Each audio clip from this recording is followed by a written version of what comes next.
Jai Bhim cinema వచ్చింది మధ్యలో.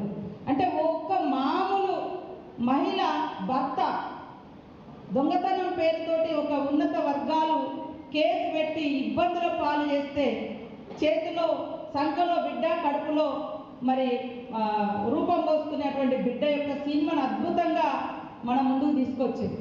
అవునా, మాకు ఈ హక్కులు ఉంటాయా అని ఎంతోమందికి ఈ సినిమా ప్రేరణగా నిలిచింది.